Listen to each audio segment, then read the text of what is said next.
Thank you for staying for the lunch and having the discussions. I overheard some of them, and I'm really glad that you've all had the opportunity to meet each other. And I encourage you to meet people that you haven't yet had a chance to chat with at the next break. In this first panel of the afternoon, we have two, and I'm going to call them absolutely wonderful lawyers. Both of whom I have a lot of respect for and have had the opportunity to interact with in various contexts. Our first speaker is Heather Mahony, and she's a partner with Woodward and Company, also in Victoria, and was a member of the litigation team in Tsilhqot'in and BC. Between 2002 and 2007, she gathered and presented oral history and forestry-related evidence at trial to meet the tests for Aboriginal title and infringement, and help draft the Tsilhqot'in trial closing arguments. No small feat, I imagine. Heather recently acted as counsel for an intervener in Keewatin at the Supreme Court of Canada, and she's a member of both the BC and Ontario bars. Her current practice is focused on representing her First Nations clients, including beneficiaries of Treaty 3, in seeking remedies for historic and ongoing injustices and reestablishing Indigenous governance. And I'll invite Heather up to speak and introduce Julie thereafter.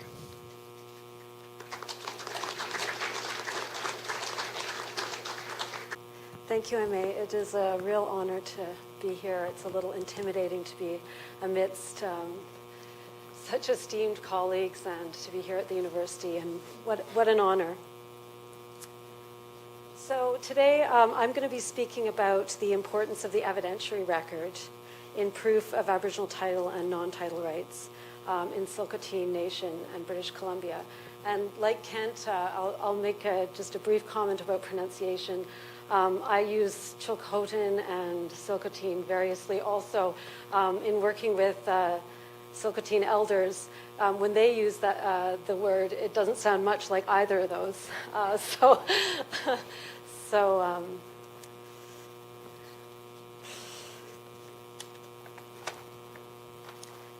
the Tsilhqot'in case has been described by some Indigenous scholars as one of the most significant court decisions in the world. Since here we are in Manitoba, some of you might be wondering, why is Tsilhqot'in important to First Nations in central Canada? The court's comments on interjurisdictional immunity obviously were elaborated on this morning, and the importance for those are clear. In addition, though, I'm advised that Aboriginal title claims are being made throughout Canada, including in Manitoba. Second, the character of treaty rights, like Aboriginal title and Aboriginal rights, are fact-specific, and I'll be talking a bit more about that. But that being the case, my comments about the importance of the evidentiary record are relevant not only to Aboriginal title and rights, but also to the characterization of treaty rights as well. And finally, the trial decision in Tsilhqot'in. The trial judge made some remarkable findings concerning unjustified infringement of Tsilhqot'in hunting and trapping rights, and there are potential implications. I believe there are potential implications for the enforcement of treaty harvesting rights as well.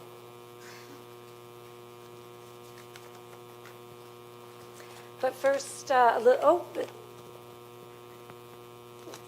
on the wrong slide. Sorry about that. First, a little bit of background. The Tsilhqot'in Nation is organized under the Indian Act into basically 6 bands, but from the Tsilhqot'in perspective, they're one nation. They share a common culture, territory, and history. The claim area itself is extremely remote. There was no road access into the valley until the 1970s, and to this day, the Keewatin community who lives in the claim area is off the hydroelectric grid. The genesis of the court case was the encroachment of commercial logging. While most of Tsilhqot'in territory had been heavily logged by the 1980s, the Tsilhqot'in trapline remained pristine. Oh, thank you. In 1983, BC granted a commercial logging license within the trapline. So the Tsilhqot'in started a court case in 1989, which began as a trapping rights case. Eventually, it was expanded to include an additional territory, the Brittany Triangle, as well as a claim of Aboriginal title to both the trapline and the Brittany Triangle. So fast forward 18 years to the trial decision, or 25 years to the Supreme Court of Canada's decision, and this was the outcome. On hunting and trapping rights, the trial court held that Tsilhqot'in people have an Aboriginal right to hunt and trap birds and animals throughout the claim area. This finding was not touched by the appeal courts, and this declaration stands.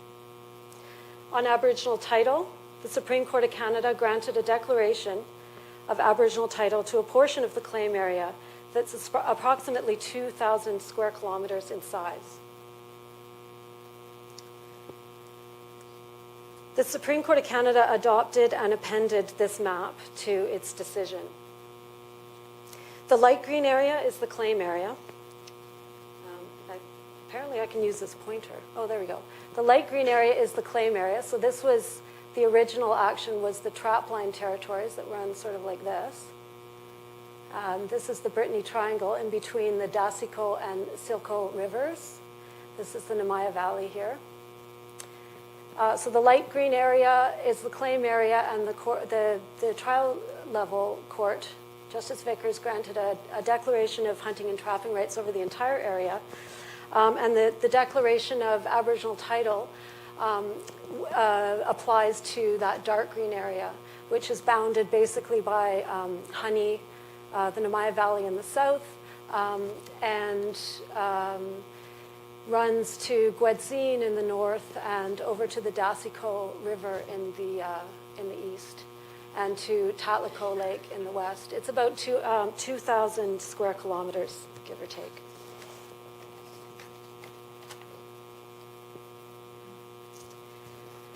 Now I'm going to talk a little bit about why the evidentiary record is so important in proving Section 35 rights. First of all the tests, Aboriginal title, non-title Aboriginal rights, and treaty rights are intensely fact-specific. So for example, Aboriginal title. As the Tsilhqot'in's legal team, we knew from Delgamuukw that we needed to prove exclusive use and occupation at sovereignty. After the Bernard and Marshall case, though, it was uncertain what types and intensity of occupation would be sufficient to ground that title, and what evidence would be sufficient to establish exclusivity. The Supreme Court of Canada in Tsilhqot'in has clarified that the sufficiency of occupation and exclusivity will depend on the Aboriginal group itself as well as the character of the land. So in a very real sense, the evidentiary record will shape proof and the extent of Aboriginal title. So there's no cookie-cutter approach to proving Aboriginal title. It really does depend on the group in question and the nature of the lands. The second reason why the evidence is so important is to get to the legal conclusion. The appellate courts will defer heavily to the trial judge's conclusions of fact. In the Tsilhqot'in case, it was a very long trial, spanned 5 years. To plaintiffs' legal counsel alone, 6 babies were born, including one of my own. That was just among counsel. An anecdote that really illustrates this point, I think, of deference to the trial judge. At the Supreme Court of Canada hearing in Tsilhqot'in, I think it was Justice Moldaver, it might have been Rothstein, I don't know, Robert can probably correct me, said to Canada's counsel, who was arguing against a declaration of title and that, sufficient occupation had not been established. He said there's a mountain of evidence. As if to say, what more do you want? This was Rothstein. Okay, thank you. Yeah, suggesting that if title couldn't be proven in this case on this evidence, it never could be. And I have to say that as one of the people whose life was, taken over for about a 6-year period in amassing this body of evidence, that was a very gratifying moment. So the final point about why the evidentiary record is important. I alluded to this earlier, the facts shape the law. And I'm going to give an example of, this court was the concept was really outlined by the court in Vanderpeet in an Aboriginal rights context, but equally it's been applied in a treaty rights context. And I think the decision in Sundown, this quote really illustrates that point. Treaty rights, like Aboriginal rights, are specific and may be exercised exclusively by the First Nation that signed the treaty. It's necessary to take into account the circumstances surrounding the signing of the treaty and the First Nations who later adhered to it.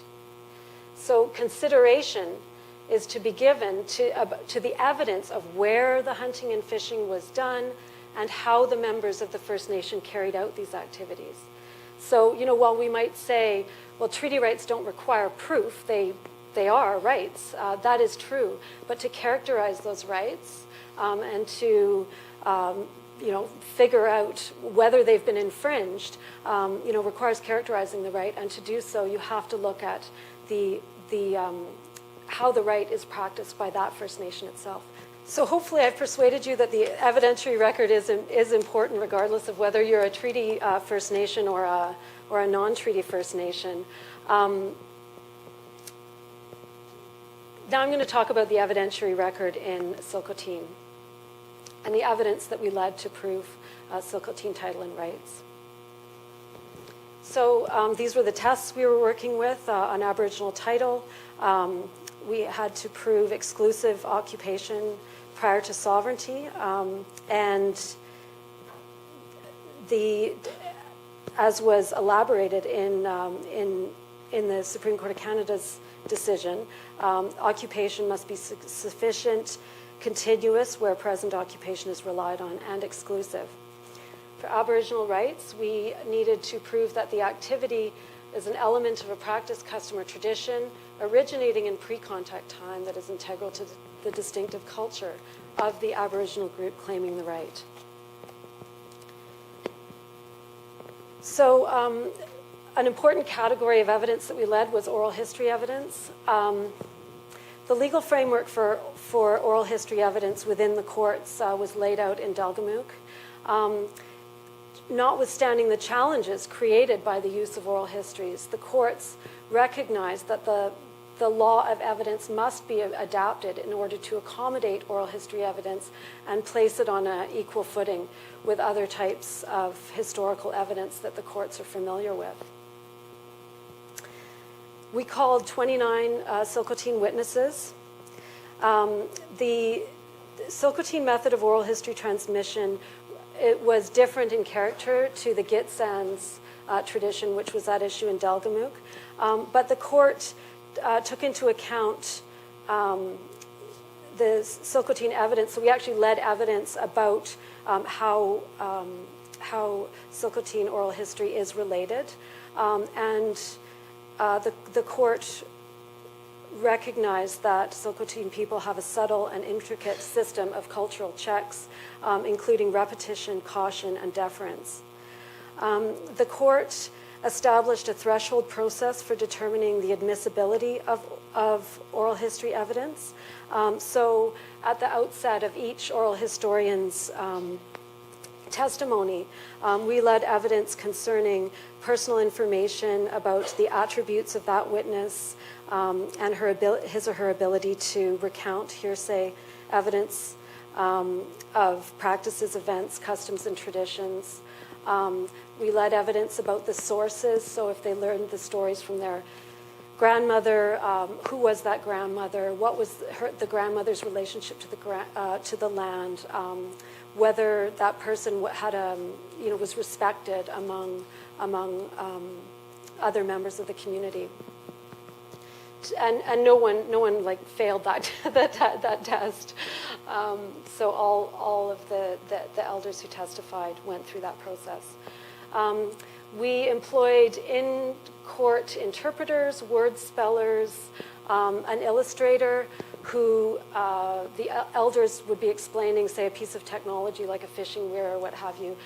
We had an illustrator actually draw, and I have an example of that coming up, as well as a court cartographer for those elders who were able to mark a map. We had a giant base map on the wall and Mylar overlays, and court cartographer digitized that evidence.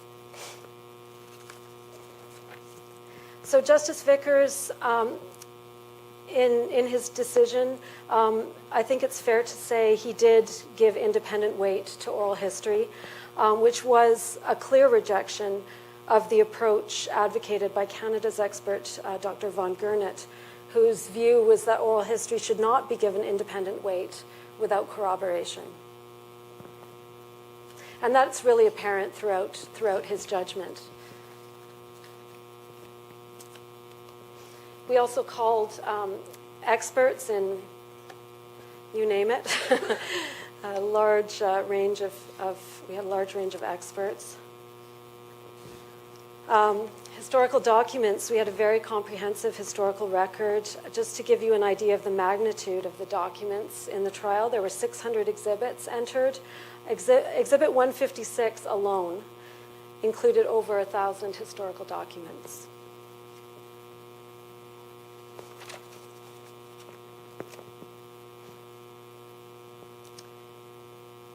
So I'm just going to give you sort of a rundown on the issues that we had to prove in proving Aboriginal title and the types of evidence we used to prove those various points. So Aboriginal title is a collective right, so it's necessary to identify the collective that holds the Aboriginal title both historically and today.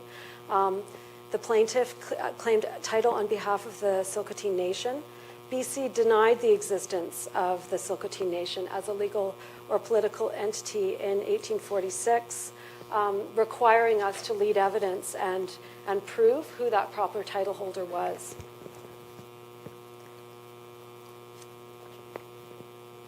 We led evidence of a shared language, shared customs, shared traditions, Tsilhqot'in laws, a shared history, a shared territory, and that internally people didn't make distinctions, Tsilhqot'in people didn't make distinctions over who could harvest, where any Tsilhqot'in person could make use of resources within the whole territory.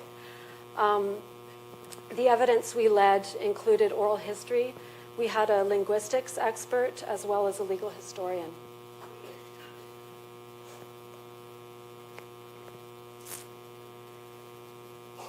So proving occupation, sufficient occupation was a central question. It was, not certain at the time what constituted sufficient occupation, and we had this Bernard and Marshall cloud hanging over our head with, this concept of regular use of definite tracts of land, and the governments were arguing that title could only exist to salt licks and village sites, sites that were very intensively occupied, and we were advocating a more territorial approach to title.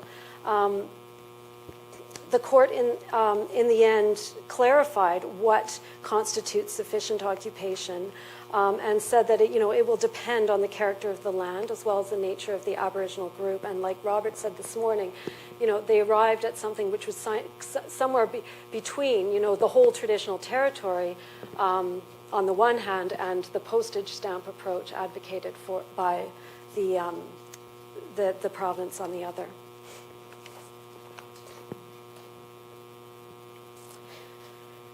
So we led evidence about the existence of a Tsilhqot'in territory.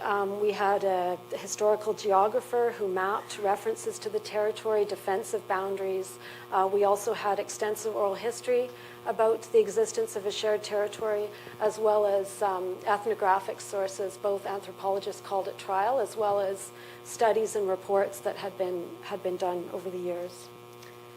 We led evidence of place names, arguing that the very existence of place names and the abundance of them suggested a very long history of occupation.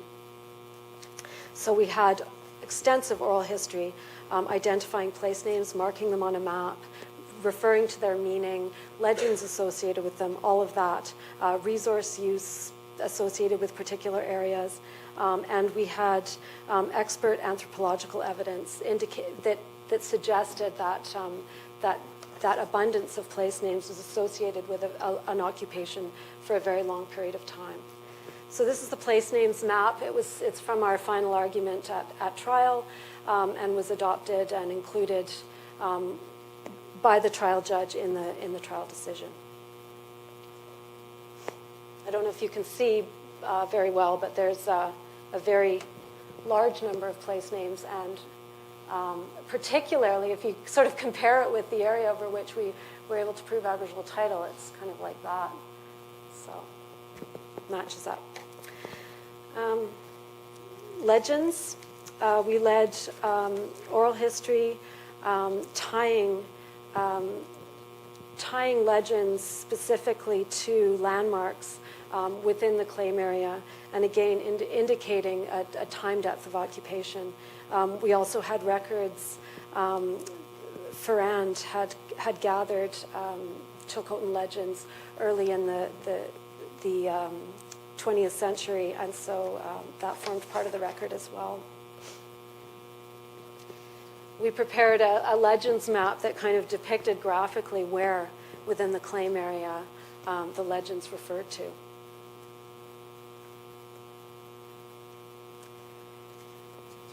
I'm going to whip through these because I have some other things. I'm seeing the time, and I have some other things I'd like to say about the non-title rights. But suffice to say, we led evidence about village sites. Again, we had archaeologists and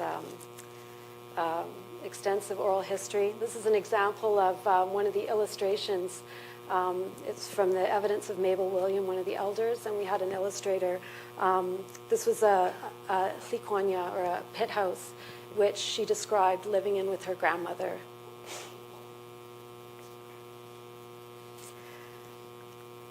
Regular use was established primarily on the oral history record. We had elders' testimony about their personal, family, ancestral use and the patterns of occupation through the seasonal round. We had anthropological evidence about that it wasn't sort of random and this random nomadic pattern, but there was a pattern, and both the oral history evidence and the anthropological evidence were consistent on that. We also had ethnobotanists and wildlife biologists speak to this as well. We argued that the network of trails also established occupation sufficient to ground title. We, again, key sources for that were our historical geographer, oral history, as well as the historical documents referring to the trail network.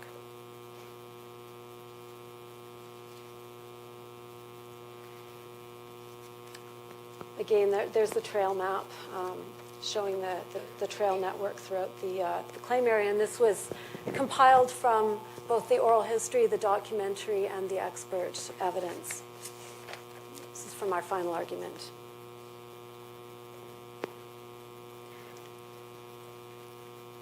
This one, carrying capacity, I actually laughed out loud when I read this quote from the Supreme Court of Canada decision. We called an expert who was a community ecological planner, and there was considerable debate among the legal team as to, so some of the lawyers were scratching their heads going, why are we calling this? Is this guy, flaky? Or he was from California. His name was Marcus Wackernagel.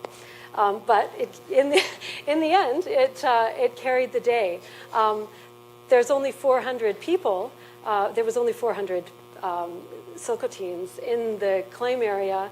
However, his evidence was that the land was capable of only supporting 100 to 1,000 people. So the Supreme Court of Canada was convinced that in that light, even though it was a large area of land, that was really the carrying capacity of the land. So in that context, the occupation by those 400 people was sufficient to ground a claim of title.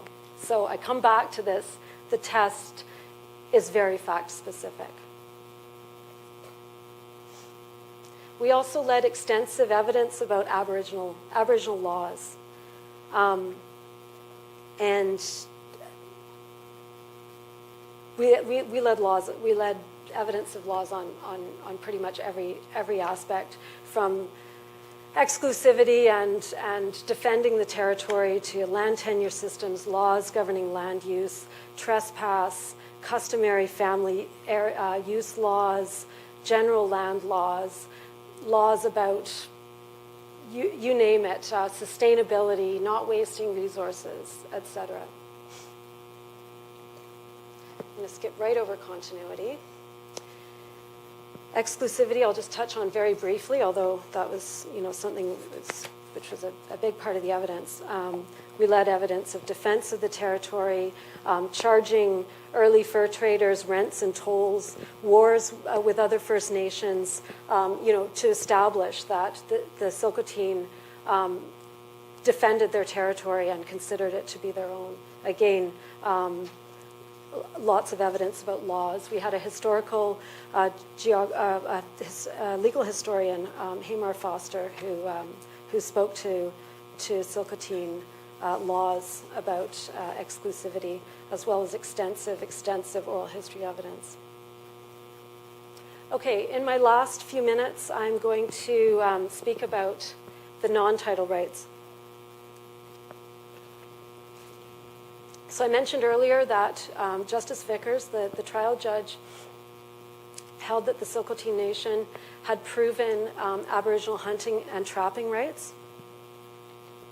And I referred to his findings in this regard, particularly in relation to infringement of and the lack of justification for the infringement as remarkable. I truly believe they are, and I believe that his findings and the logic of his findings has implications beyond BC and for treaty rights people. Justice Vickers held that to recognize Aboriginal rights to hunt and trap over an area means that wildlife habitat must be managed to ensure a continuation of those rights.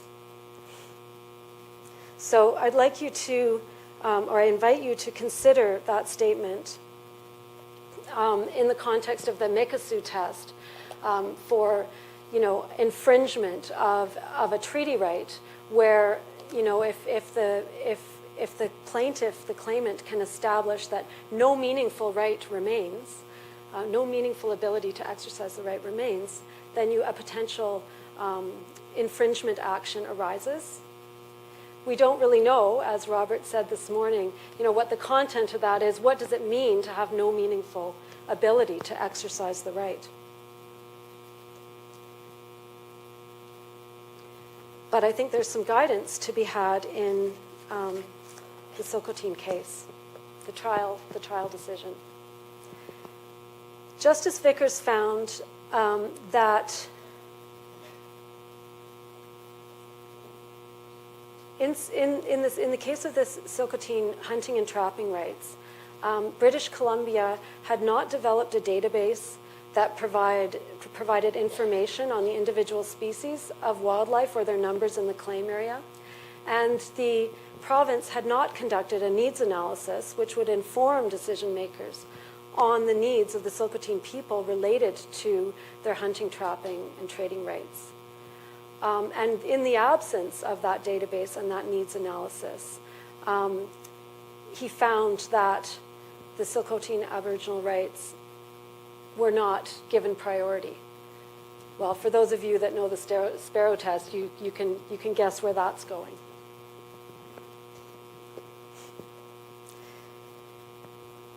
Justice Vickers held that justification requires, there's an onus on the Crown to develop sufficient credible information.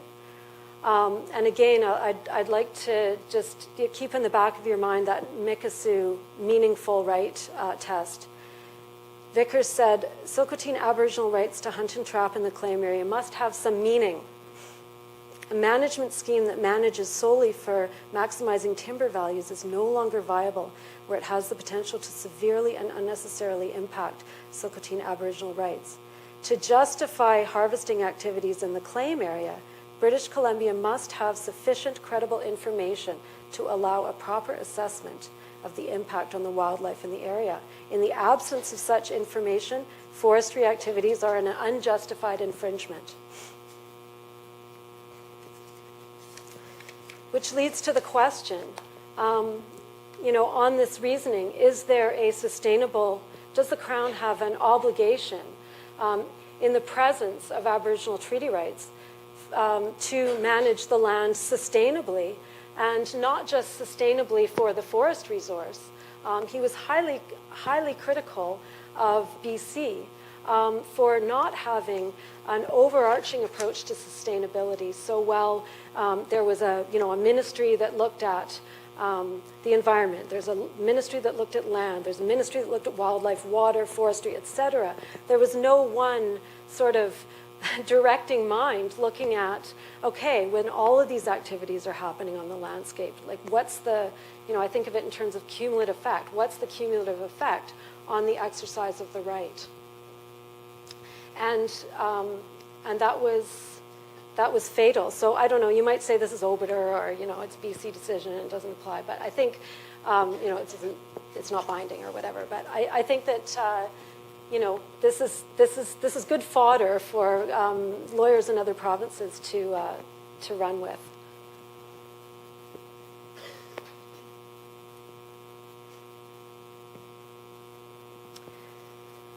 So the court in Keewatin basically adopted the Mikisew test, stating that not every taking up will constitute an infringement of the harvesting rights set out in Treaty 3. That said, if the taking up leaves no meaningful right to hunt, fish, or trap in relation to the territories over which they traditionally hunted, fished, or trapped, a potential action for treaty rights infringement will arise. So I think really this is the next frontier, is to really understand and give meaning to what does it mean to have no meaningful ability to exercise the right? Does that mean that, every last caribou has to be, there can't be a single caribou, or you don't have the right anymore? I mean, I don't think that can possibly be the correct interpretation. And again, it comes down to characterizing the right. What is that?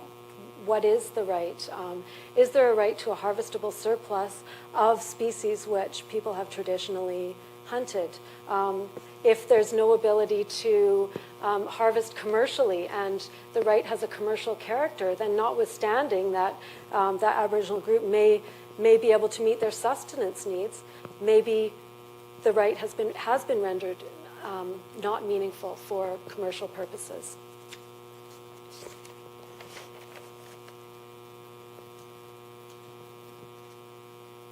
So, arguably, to avoid unjustifiably infringing treaty harvesting rights, there's an onus on the Crown to have sufficient credible information to determine whether the meaningful exercise of the right may be sustained in the face of the development.